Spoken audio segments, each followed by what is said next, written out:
Mis amados y amadas, bienvenidos a este tu canal, AD Séptimo. Vamos a estudiar hoy el folleto de la escuela sabática, específicamente la lección del día domingo. Vamos a tratar de analizarlo y luego aplicarlo a nuestras vidas y a nuestro tiempo. Pero antes vamos a pedir la unción del Espíritu Santo. Bendito Consolador, te invitamos, Señor, que tomes el control en este momento, que nos ilumines, que nos des el don del discernimiento, te suplicamos, y que nos confirmes también en el pacto. Te lo rogamos, Señor Jesús, en tu nombre suplicamos estas cosas. Amén. El día domingo llevaba por título La unidad del Espíritu. Debemos tener en cuenta, mis amados, que no debemos confundir lo que es la unidad del Espíritu con la unidad carnal.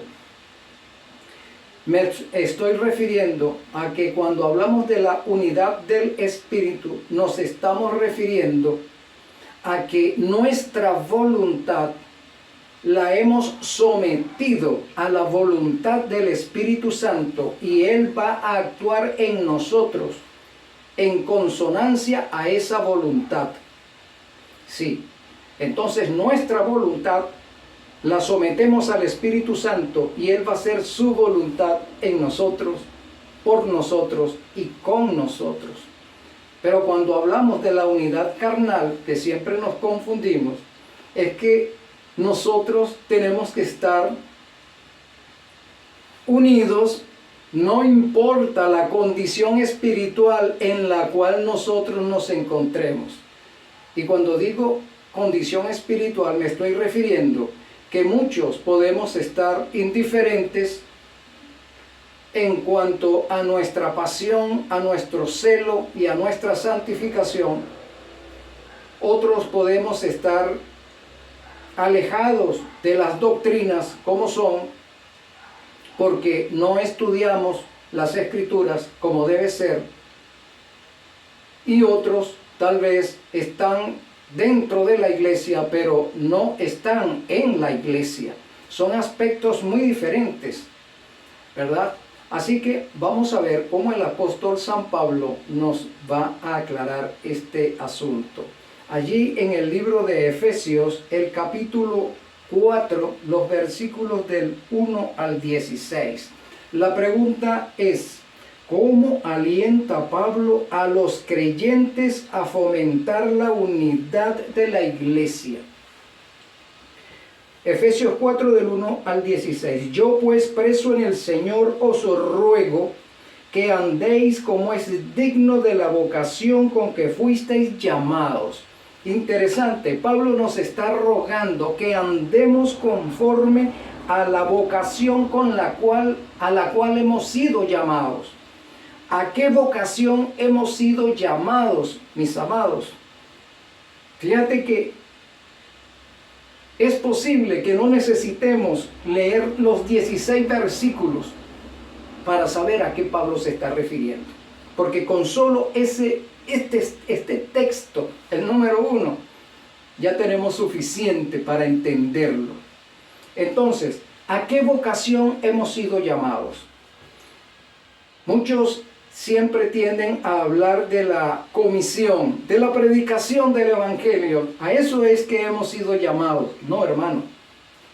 Nosotros, eso sería en segunda instancia.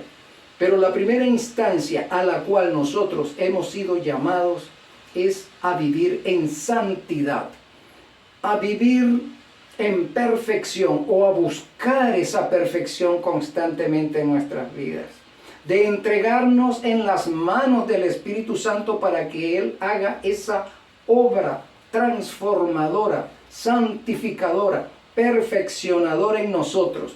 Y luego, una vez que vayamos alcanzando esa estatura, el Espíritu Santo entonces nos irá usando en la comisión.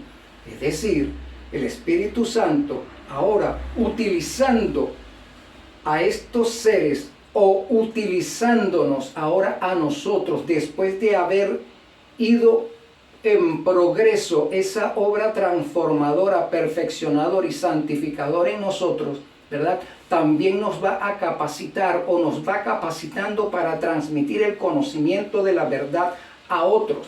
En esos dos aspectos es que nosotros tenemos que estar unidos. Unidos no solamente en la predicación, sino unidos en la santificación, unidos en el compromiso, unidos en mantenernos dentro de los lineamientos, preocupados porque todo el cuerpo de la iglesia esté trabajando con el mismo interés, con la misma pasión, con el mismo celo. Eso es lo que nos está diciendo San Pablo. La iglesia se va a mantener unida cuando todos estemos trabajando con la misma motivación e interés. Pero cuando algunos no están trabajando en esas áreas, hay divergencia en la iglesia. Hay incomodidad en la iglesia. Sí, ese es el problema. Debemos entonces entender que para que haya unidad en la iglesia, todos los miembros, cada miembro en forma particular, debe estar trabajando en su santificación, mis amados. Entonces, hemos sido llamados a esa vocación. No es una profesión a la cual Cristo nos ha llamado, a que seamos cristianos o adventistas por profesión. No, sino por vocación. Es algo innato que debe brotar de nosotros. Es algo propio que debe brotar de nosotros. O mejor dicho, va a brotar del Espíritu Santo y el Espíritu Santo lo va a sembrar en nosotros para que cuando se produzca esa obra salga de nosotros de una manera natural. ¿Cuál obra?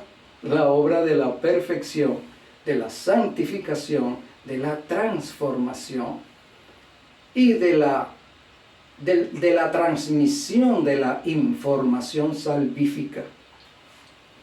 Como es digno de la vocación con que fuisteis llamados. Hemos sido llamados es a eso.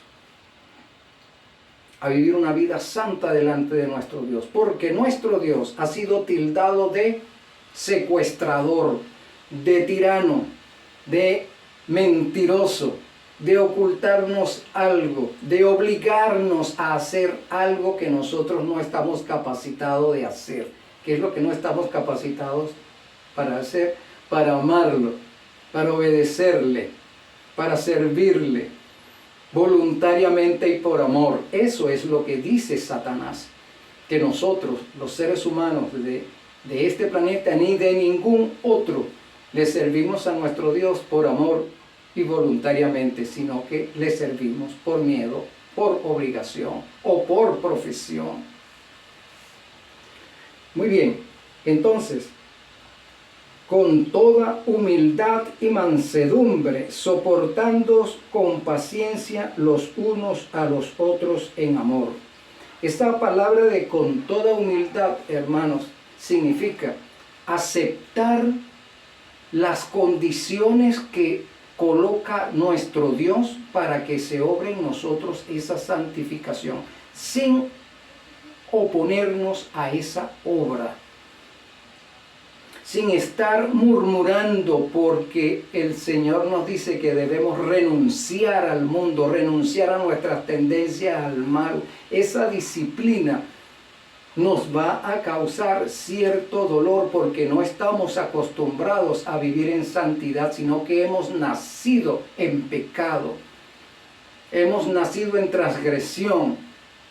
Nuestra condición natural es de pecado y por eso nos resistimos. El hombre natural se resiste a vivir una vida con Cristo porque tiene que entrar en una disciplina. Entonces, la humildad está referida a eso, a aceptar la disciplina de nuestro Dios sin oponernos y sin murmurar. y mansedumbre. Esa palabra mansedumbre es gemela de humildad. Mansedumbre tiene que ver con el aspecto de la murmuración, con el aspecto de la queja. Todo el tiempo podemos estarnos quejando. Otra vez volver a hacer eso. Otra vez tener que someternos a tal cosa. No somos mansos. Tiene que ver también con la forma en que nosotros nos conducimos en nuestra cotidianidad, con los demás, con nuestra familia y con nuestro Dios. Soportándoos con paciencia.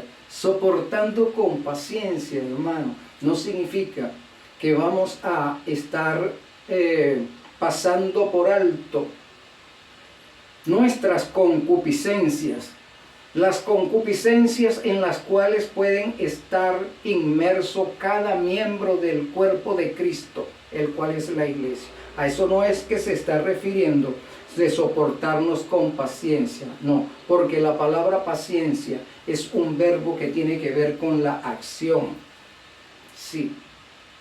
Entonces no, esta paciencia no es indolencia, no es indiferencia ante los errores, no es indiferencia ante el pecado, no es indiferencia hacia las debilidades carnales de nuestros hermanos espirituales, sino que soportando la prueba a la cual estamos siendo sometidos en esta guerra cósmica, vamos a trabajar fervientemente porque nuestros hermanos sean santificados, porque no quede ninguno de nuestros hermanos por fuera, sino que instándole en todo tiempo, como decía San Pablo a Timoteo, instalos, instruye a tiempo y fuera de tiempo, motivándoles, arengándoles, ayudándoles a soportar las pruebas comunes de esta vida y también sus pruebas espirituales. A eso es que se está refiriendo San Pablo, para que haya unidad en nosotros. Cuando estamos preocupados por la vida espiritual de santificación de nuestros hermanos espirituales, cuando todos sin excepción estamos abocados a eso, entonces hay unidad en la iglesia. Con paciencia los unos a los otros en amor. Este amor que se menciona allí no tiene nada que ver con el amor filio ni con el amor eros, tiene que ver con el amor agape. Ese amor es un amor de sacrificio. Yo me sacrifico por mi hermano o mi hermana espiritual. Estoy preocupado por ella o por él. Yo me sacrifico en qué sentido también, en que yo voy a trabajar en mi santificación, que tiene que ver con la renuncia a las cosas del mundo, que tiene que ver con la renuncia de mis propias tendencias al mal. Entonces yo trabajando en eso, en mí, voy a evitar que mi hermano caiga en pecado también. Que por causa de mi mal testimonio, mis hermanos caigan en pecado o en transgresión, o le den rienda suelta a sus tendencias al mal. Entonces, trabajando primero en nosotros por suprimir al hombre carnal, estamos también ayudando a nuestros hermanos espirituales de una forma pasiva, porque la instrucción pasiva tiene que ver con aquella acción que se ejecuta no directa, sino indirectamente. Muy bien, solícitos en guardar la unidad. Otra cosa que debemos tener en cuenta cuando hablamos del amor es que el Señor nos está diciendo que este amor es amor ágape, es el amor que proviene de Él. El amor de la renuncia, el amor al sacrificio a favor de nuestro prójimo. Muy bien, solícitos en guardar la unidad del Espíritu en el vínculo de la paz. Solícitos, preocupados, trabajando para que se mantenga esa unidad. Sí, alertas a todo lo que pueda ser apostasía, a todo lo que pueda ser rebelión, a todo lo que pueda ser transgresión a los mandamientos de Dios o a las ordenanzas de nuestro Dios. También tiene que ver contra todas las cosas de este mundo que pugnan por introducirse dentro de nuestra iglesia. Entonces estamos solícitos en guardar la unidad del Espíritu. Estamos trabajando con el Espíritu Santo para evitar que la corrupción del mundo entre nuestro pueblo. Que nuestras concupiscencias se sobrepongan a el hombre espiritual. ¿Para qué? Para que haya paz. Si nosotros no estamos trabajando de esa forma, no hay paz en nosotros. Por eso es que hay un zarandeo actualmente. El zarandeo es la consecuencia de que no hay paz. Y no hay paz porque aunque tenemos una doctrina básica, una doctrina concreta, definida y determinante, nosotros no estamos trabajando en función de nuestra santificación. Entonces, por eso no hay paz. Y al no haber paz, hay zarandeo. El Espíritu Santo zarandea al pueblo en busca de la paz. No de que todos estén tranquilos y conformes. No, sino que la paz que se va a manifestar es la paz de Cristo, espada. La espada tiene que ver con la lucha en este conflicto cósmico en la cual nosotros estamos.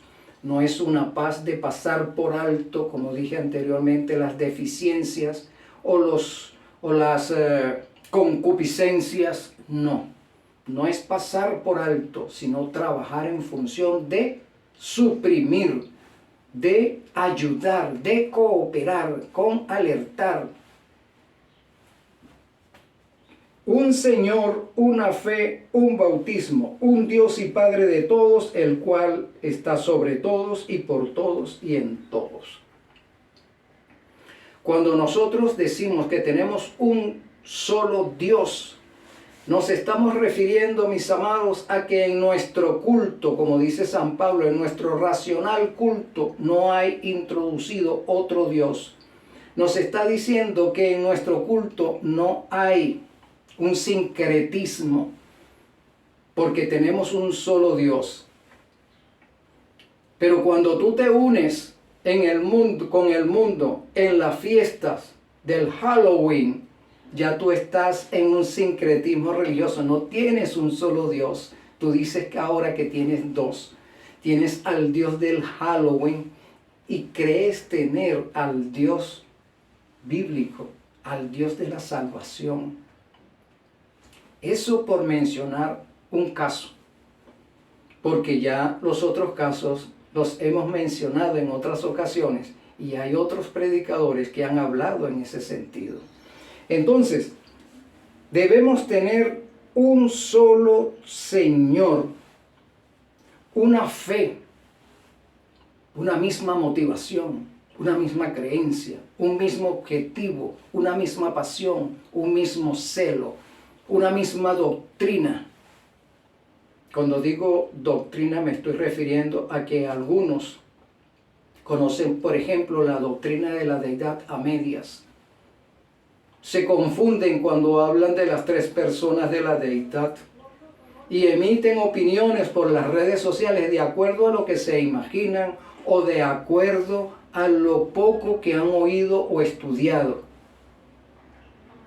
Entonces, aunque tenemos doctrinas definidas, como no las conocemos, entonces cometemos errores cuando tratamos de hablar de ellas. Pero San Pablo nos dice que debemos tener una fe, una doctrina, un conocimiento pleno de ellas, un bautismo. Y no se trata solamente, mis amados, del bautismo por inmersión en las aguas, sino el bautismo del Espíritu Santo, un mismo bautismo. Porque San Pablo preguntó, ya habéis sido bautizados por el Espíritu. Ni sabíamos que existía tal bautismo, ni siquiera sabíamos que había un tal Espíritu. Y entonces, ¿en qué bautismo fueron ustedes bautizados? En el de Juan. Pero es que ese es el bautismo por el pecado, para el perdón de vuestros pecados. Ahora tienen que ser bautizados por el Espíritu Santo. Y tú y yo tenemos que buscar ese bautismo. Y por eso es que pregonamos la lluvia tardía. Y pedimos al Espíritu Santo que nos dé la lluvia tardía. Que derrame ese poder doble sobre nosotros. Cuando estamos interesados en eso, nuestras oraciones, nuestras peticiones giran en torno a eso. A la lluvia tardía. Ya deja de importarnos las peticiones que tienen que ver con los afanes de este mundo. Entonces debemos tener un solo espíritu, un solo bautismo, el del Espíritu Santo. Pero el versículo 7 nos dice, pero a cada uno de nosotros fue dada la gracia conforme a la medida del don de Cristo.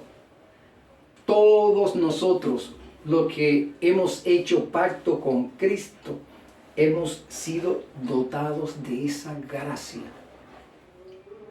Sí. Sin medida, porque lo que ofrece Cristo no tiene medida. Solamente hace falta que nosotros echemos mano de esa gracia. Y la gracia tiene que ver no solo con un tiempo que se nos da para que afinemos nuestra vida con Cristo. La gracia tiene que ver con todos los dones espirituales. Sí, tiene que ver con nuestra entrega total al Espíritu Santo. La gracia tiene que ver con eso. Tiene que ver con nuestras responsabilidades que hemos asumido delante de Cristo. Por lo cual dice, subiendo a lo alto llevó cautiva la cautividad y dio dones a los hombres. A eso es que nos estamos refiriendo. Nos dio dones, los cuales debemos emplear primeramente en nosotros, para que habiéndose cultivado en nosotros, cuando nosotros hablemos, cuando nosotros transmitamos el conocimiento de la verdad, fluya ese conocimiento automáticamente, natural,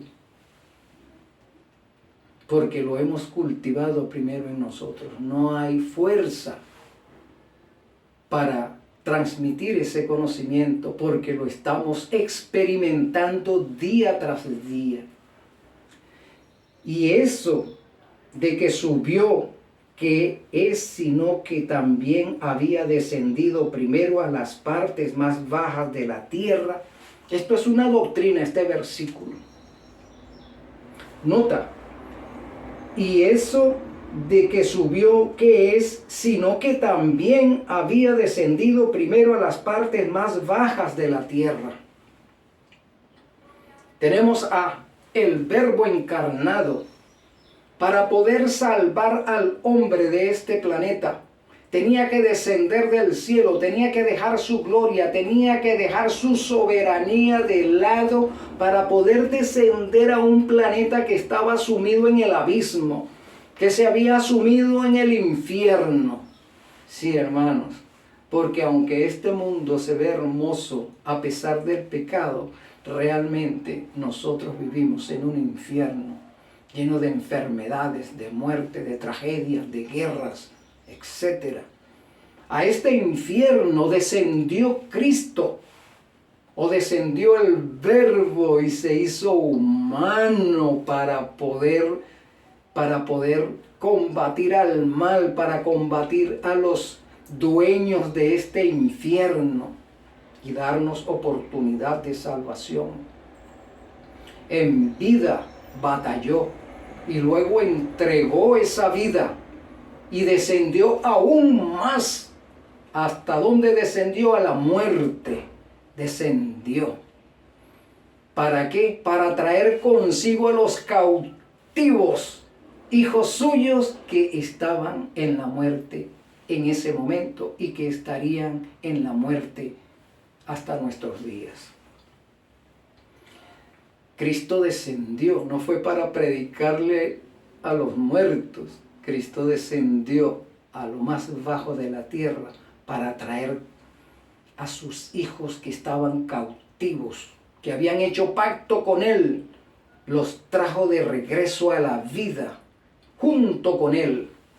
Que aunque muchos todavía están en el sepulcro, pero en Cristo están vivos, esperando la mañana gloriosa en que Cristo diga: levantaos, vosotros que dormís en el polvo de la tierra. Libro Conflicto de los Siglos. Muy bien, y nos sigue diciendo el apóstol San Pablo: el que descendió es el mismo que también subió por encima de todos los cielos para llenarlo todo. Sí, el Verbo encarnado lo llena todo, llena nuestro ser completamente, llena nuestras ambiciones, llena nuestras preocupaciones, Él llena todo y aleja las sombras de nosotros, aleja las preocupaciones, las angustias, los temores. Él lo llena y desaloja todo.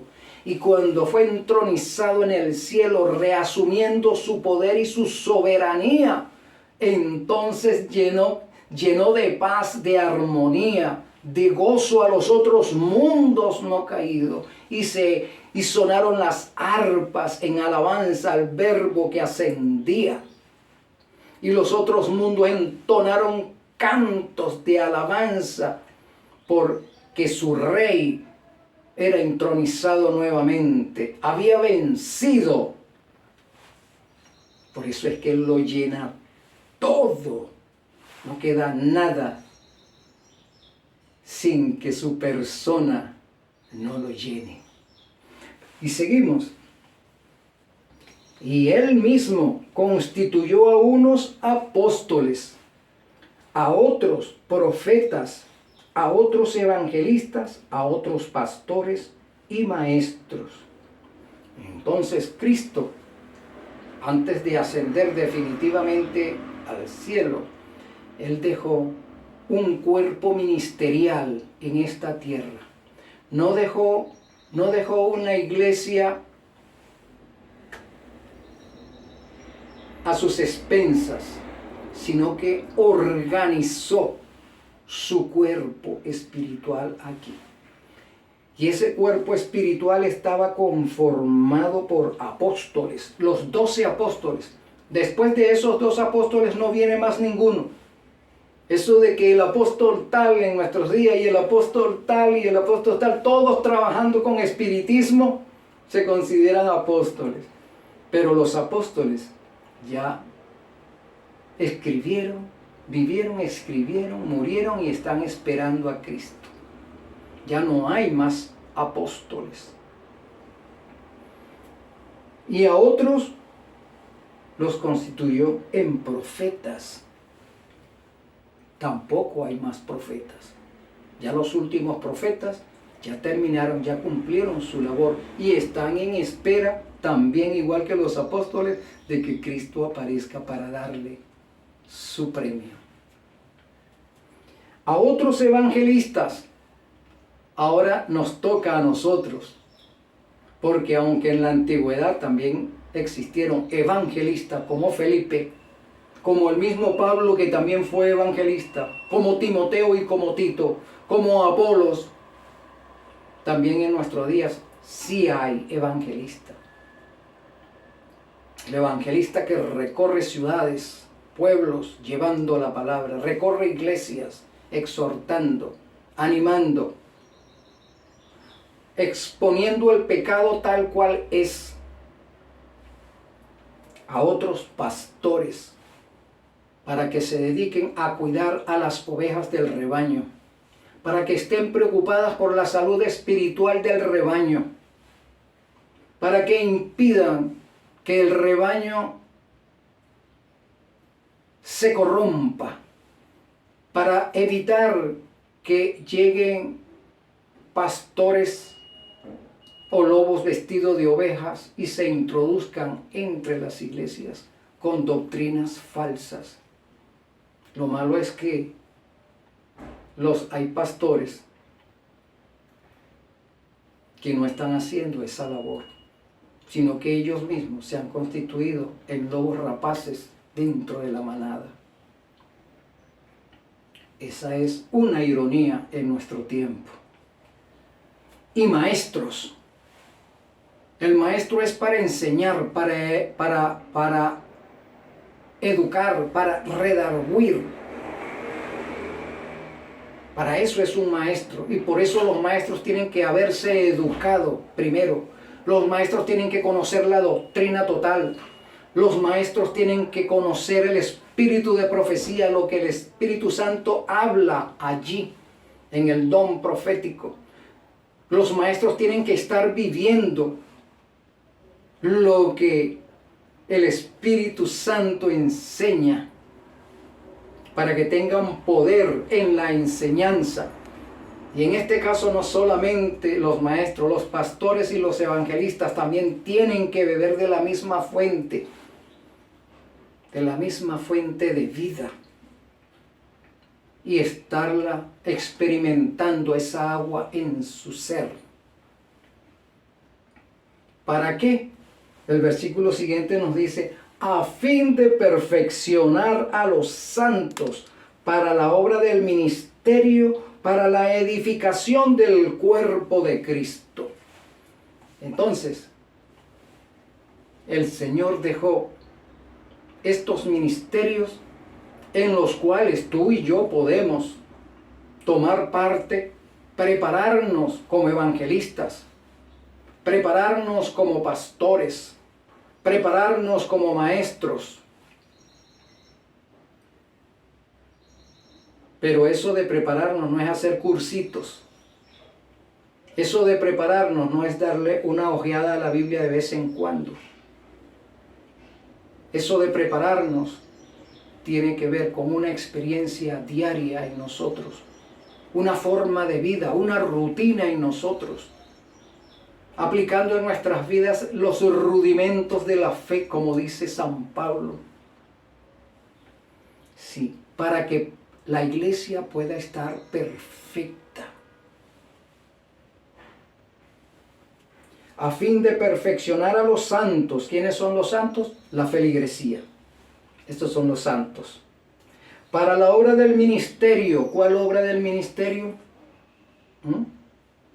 Para la obra, ahora sí, para la obra de la predicación del evangelio.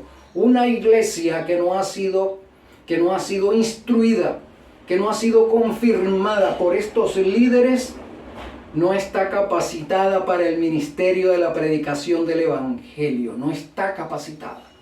Por eso es que el Señor dejó este liderazgo ministerial, para que la iglesia sea preparada en función de, además de su santificación, en función de la predicación del evangelio, para que la edificación del cuerpo, para la edificación del cuerpo de Cristo. Esa edificación del cuerpo de Cristo es para que se vayan agregando nuevos miembros, nuevos santos, nuevos fieles, y se va edificando, va creciendo el edificio.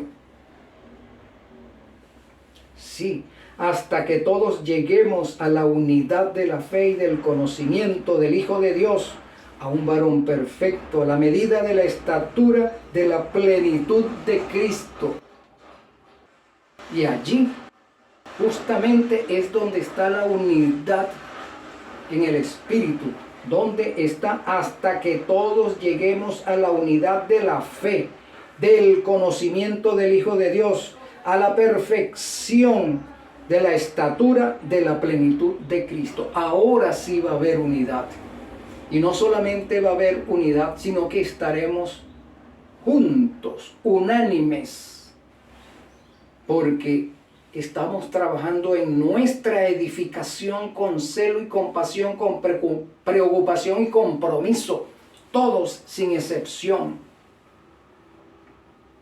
De esa manera no va a haber desarmonía. De esa manera sí vamos a tener una sola fe, un solo Señor y un solo bautismo. Sino que siguiendo la verdad en amor, crezcamos en todo, en aquel que es la cabeza, esto es Cristo. Cuando Cristo es la cabeza de cada creyente, en esa cabeza de cada creyente, las motivaciones que están allí son las de Cristo. Las ideas que están allí son las de Cristo. Sus pasiones son las de Cristo. Porque Cristo como cabeza gobierna la cabeza de cada creyente. Y también gobierna la cabeza de la organización.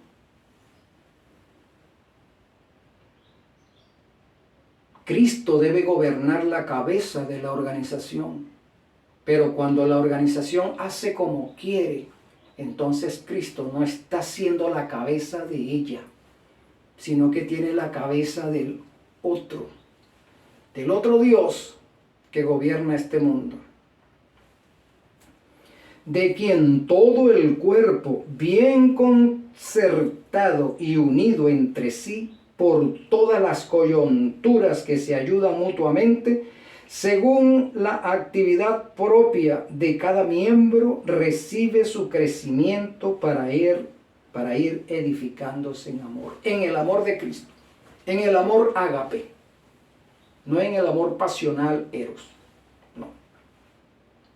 Edificándonos en el amor de Cristo. Así es.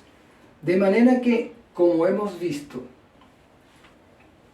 la unidad te requiere esfuerzo, requiere sacrificio, requiere lucha, requiere perseverancia. Por eso es que Apocalipsis 14:12 nos dice, aquí está la paciencia de los santos. O sea, en esto consiste la lucha de los santos.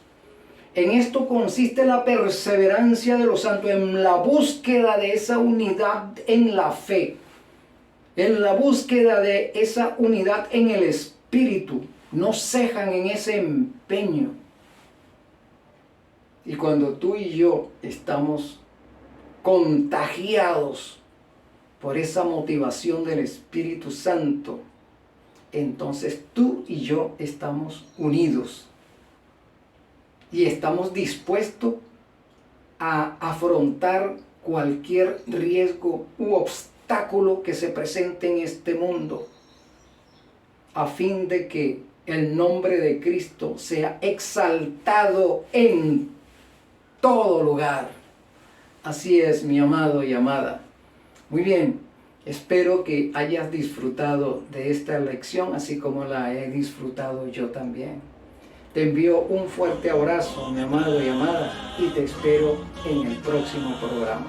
Un gran abrazo.